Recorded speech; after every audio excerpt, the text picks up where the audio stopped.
Bom dia! Está começando o Conexão UFSC desta terça-feira. E você vai ver hoje como é feita a composição das tarifas de ônibus, o aumento no preço do gás de cozinha, como estão as obras para a ciclovia da Madre Benvenuta, o lançamento das candidaturas políticas para as eleições deste ano, o encerramento da greve dos servidores técnico-administrativos da UFSC. Tudo isso agora no Conexão UFSC.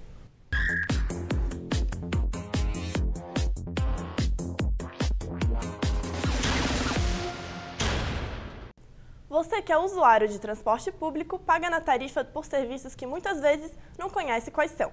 Veja na reportagem a seguir como é composta a tarifa de ônibus em Florianópolis.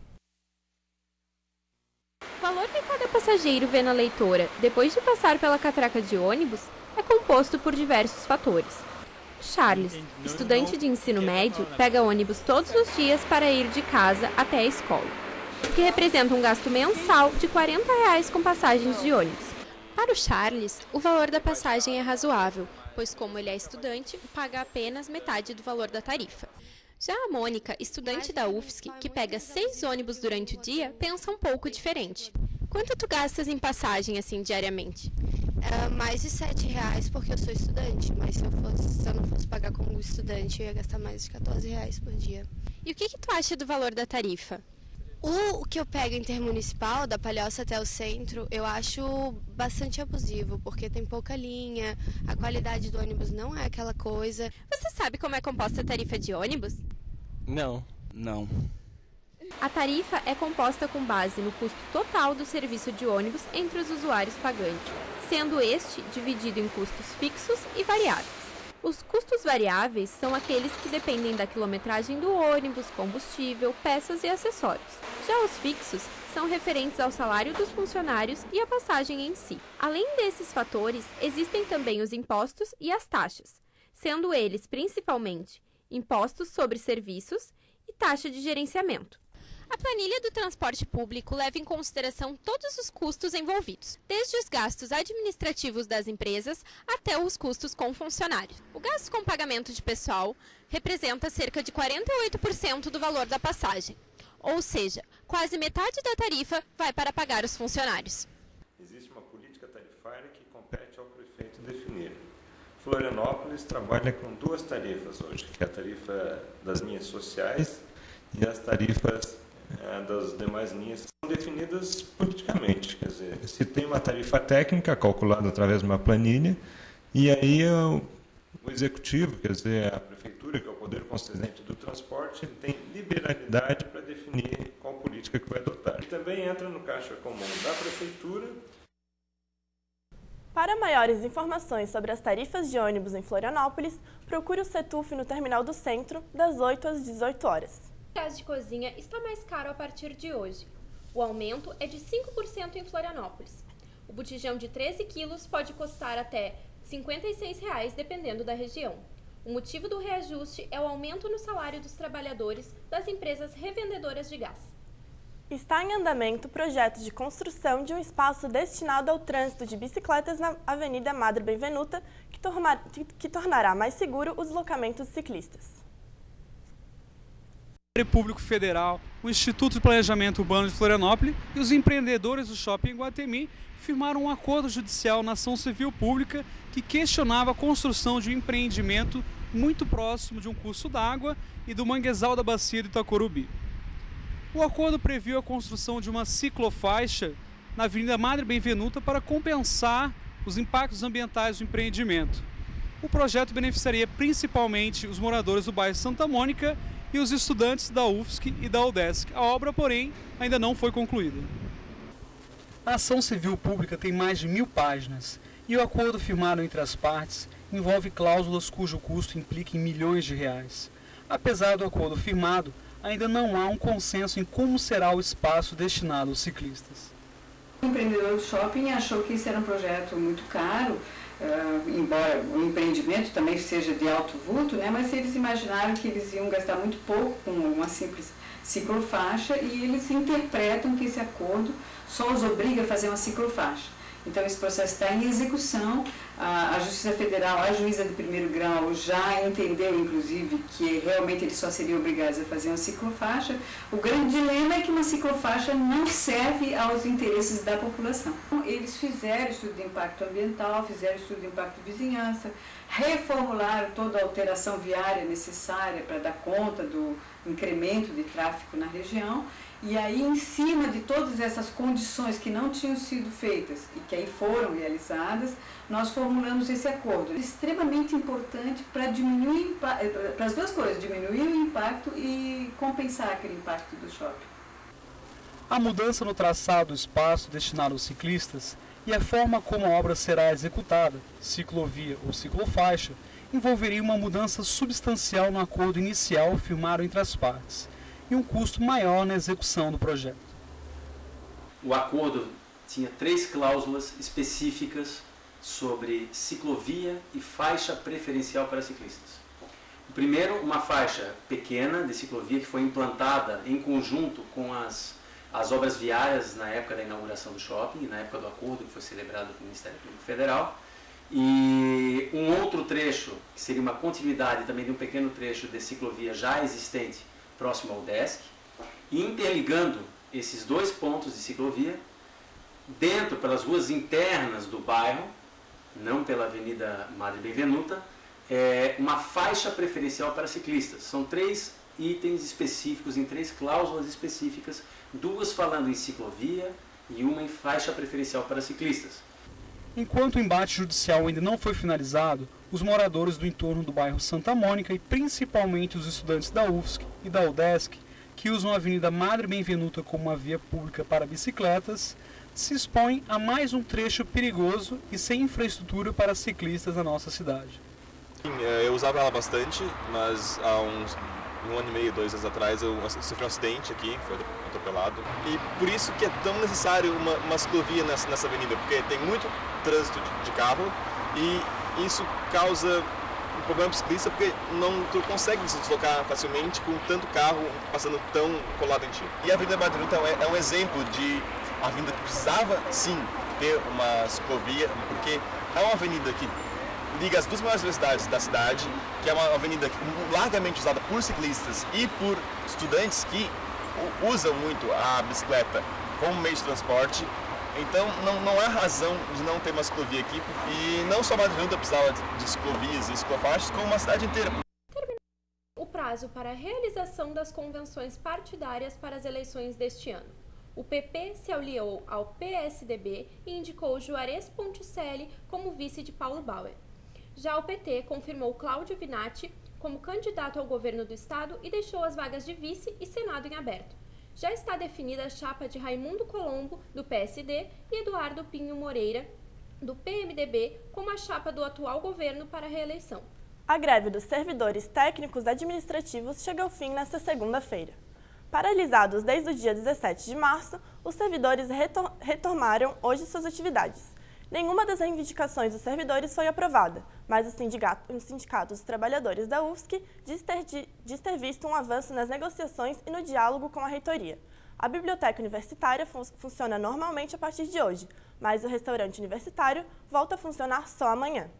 E no próximo bloco você verá: fechamento do cinema do Centro Integrado de Cultura, o aumento da popularidade dos brechós, prorrogadas as inscrições para o Prêmio CAPES de Tese 2014, a greve dos funcionários da empresa Oi, DEINFRA notifica responsável pela restauração da Ponte Hercílio Luz, figurinhas da Copa viram mania.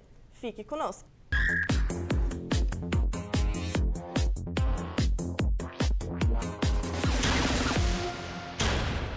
O cinema do Centro Integrado de Cultura parou de funcionar.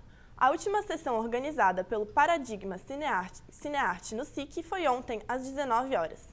A Fundação Catarinense de Cultura está elaborando o edital para a cessão da nova empresa que será responsável pela sala de cinema, mas o processo ainda não tem data definida para finalização.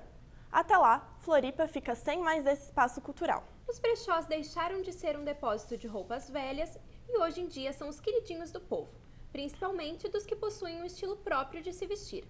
E também são uma opção para quem quer economizar na hora das compras. Os brechós tiveram sua origem nos mercados da Europa no século XIX, onde se podia vender e comprar praticamente tudo. Na mesma época, um comerciante chamado Belchior abriu uma dessas lojas no Rio de Janeiro. A ideia foi tão boa que se popularizou por todo o Brasil. Aqui em Florianópolis, é comum encontrar brechós por toda a cidade. A estudante Jana Santos está por dentro de todas as novidades e montou este look por R$ 117,50. O cardigan custou R$ 2,50, o vestido R$ 50, a bolsa R$ 40 e o sapato R$ 25. Prefiro comprar em brechó porque é mais em conta, além de ter uma diversidade de peças que eu não vou encontrar em lojas, que essas lojas tanto de departamento. Quando eu comecei a sair com a minha mãe, fazer compras, conhecer esse mundo mais feminino, ela me mostrou como é o brechó, que muitas vezes as pessoas acham que são só roupas velhas, roupas que as pessoas não gostavam de usar. Mas não é assim, as pessoas não sabem procurar. Gasta R$300 e usa 2 vezes na tua vida, você vem aqui e compra por um preço muito, muito bom e barato e aproveita muito mais. Irani da Silva tem um brechó há 7 anos e foi através das filhas que ela resolveu montar o próprio negócio. Aí as minhas filhas começaram a me levar nos brechós, eu comecei a conhecer e eu gostei, achei assim, muito bacana mesmo. E eu peguei amor, gosto pelos brechós. Hoje, inclusive, se eu tivesse uma grana legal para abrir uma loja de confecção nova, eu não abriria. O tipo de público que frequenta meu brechó, e talvez outros também, né, que eu não saiba, é pessoas que têm seu próprio estilo, pessoas que, digamos assim, você vai numa loja maior, uma loja estilosa, mas lá você vai encontrar, assim, peças repetitivas, né? Então, vindo ao brechó, elas vão encontrar peças também bonitas, seminovas, exclusivas. Foram prorrogadas as inscrições do Prêmio CAPES de Tese até dia 10 de julho. Podem concorrer às teses de doutorado do Sistema Nacional de Pós-Graduação. Os autores das teses premiadas ganham uma bolsa de estágio de pós-doutorado e os orientadores recebem um auxílio equivalente a R$ 3.000. Os vencedores do Prêmio CAPES de Tese ainda poderão concorrer ao Grande Prêmio CAPES de Tese. Para o Grande Prêmio, os concorrentes terão de preparar um vídeo-aula destinado aos estudantes do ensino médio, de 20 a 30 minutos, com o tema de sua tese. Mais informações no site www.capes.gov.br. Funcionários da empresa de telefonia Oi estão em greve no Paraná, Rio Grande do Sul e Bahia. Em Santa Catarina, já são 21 dias de paralisação. Os serviços prejudicados são de manutenção do sistema de voz, de internet, linhas de telefone e transmissões de rádio. Os trabalhadores exigem aumento de 8% em cima do salário e vale alimentação fixo. O Sindicato das Telecomunicações de Santa Catarina aguarda a reunião que acontecerá nesta quinta-feira para chegar a um acordo. Segundo a Oi, a responsabilidade das negociações salariais é das empresas terceirizadas que empregam os funcionários em greve. A Oi esclarece que mantém equipes próprias e contratadas para o atendimento emergencial e evitar a interrupção dos serviços. O Departamento Estadual de Infraestrutura notificará nesta semana a empresa responsável pela restauração da ponte Hercílio Luz pelo atraso da obra. A Procuradoria-Geral do Estado está em fase de reunir dados para formalizar o pedido de rescisão do contrato. A notificação é um passo para um eventual rompimento com a empresa. Uma febre contagia crianças, adultos, mulheres e até a terceira idade. É o álbum de figurinhas da Copa que você confere na matéria a seguir. A realização e a troca de figurinhas da Copa de 2014 desperta o interesse das pessoas de diversas idades e classes sociais e conseguiu se tornar um hábito cultural que se passa de pai para filho. Meio que uma desculpa usando o filho para começar. Comecei ajudando meu filho e depois acabamos montando um álbum, como sobrou muita figurinha, a gente montou o segundo. Aí por isso nós montamos o segundo álbum. E o meu filho vai ter isso como recordação. Meu pai montou um álbum comigo, ou ele vai poder, se porventura um dia houver necessidade, vendê-lo. Por isso que fizemos 2. Um ele guarda para lembrança, para lembrar do velho, e a outra ele vende se precisar. Para o estudante Gianluca, a troca de figurinhas já se tornou algo cultural e que vale a pena ser feito, pois assim se cultiva um pouco da história. Não, duas figurinhas para completar o meu primeiro álbum. Um jogador da Argélia e um do Irã, que são mais difíceis de usar. Porque eles fazem menos quantidade, né? A fábrica faz menos quantidade e acaba sendo mais difícil de achar. As figurinhas da Copa se tornaram uma febre nacional entre as pessoas de todas as idades. Seja com sol ou chuva, colecionadores vêm ao centro da cidade comprar ou trocar suas figurinhas, tudo para completar o seu álbum da Copa de 2014. E eu resolvi vender para comprar outras que eu vendia. Depois que começou a Copa, teve mais movimento. Logo começou. Antes o movimento era pouco. O meu álbum eu acabei de preencher agora, que eu consegui 508, que é o time de Portugal. Qual é a figurinha mais importante da Copa, senhor? A mais importante? É o Neymar. Esse hábito não é apenas dos brasileiros. Este casal de argentinos também busca completar o seu álbum da Copa. É para meus filhos. Estamos colecionando figurinhas. Um mês antes, mais ou menos. Sim, um mês antes. Falta bastante para terminar? Muito, pero tenho que comprar algumas mais. Considero que vamos a completar el álbum. La figurilla creo que la más importante a conseguir o a tener es la de Messi.